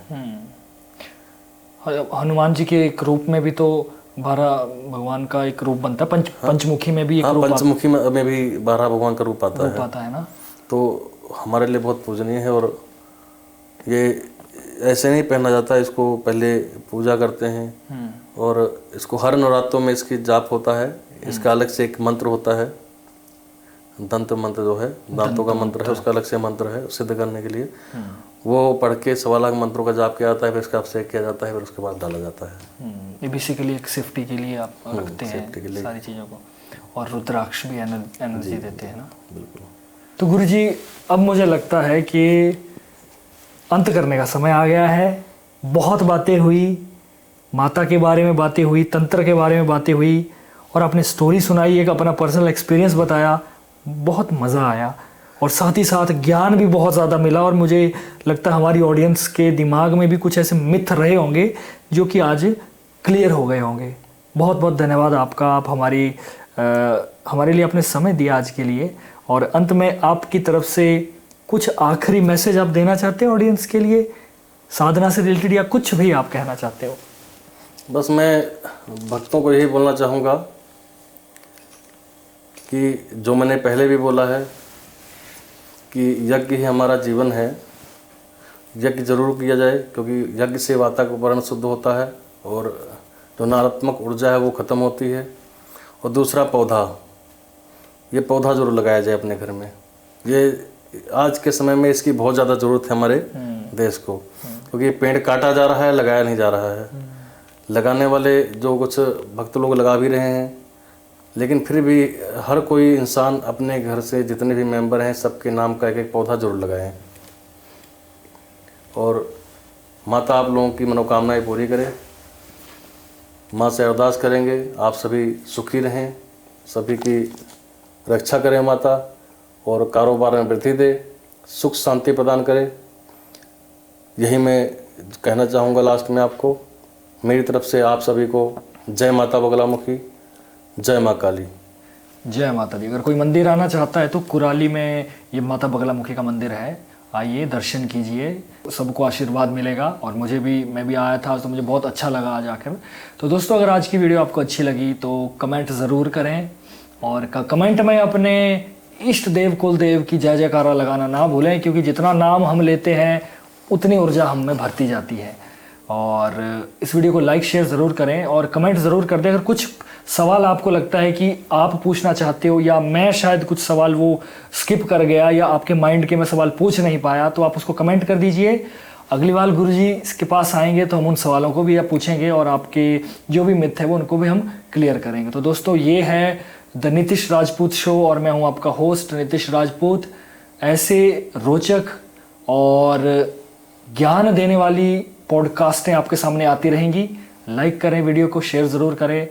आपका कुछ नहीं जाएगा, हमारा सिर्फ हौसला बढ़ता है और हमें और भी सनातन के लिए और अच्छा काम करने के लिए प्रेरणा मिलती है। तो दोस्तों, तब तक के लिए देखते रहिए the limitless talk and the Nitish Rajput show.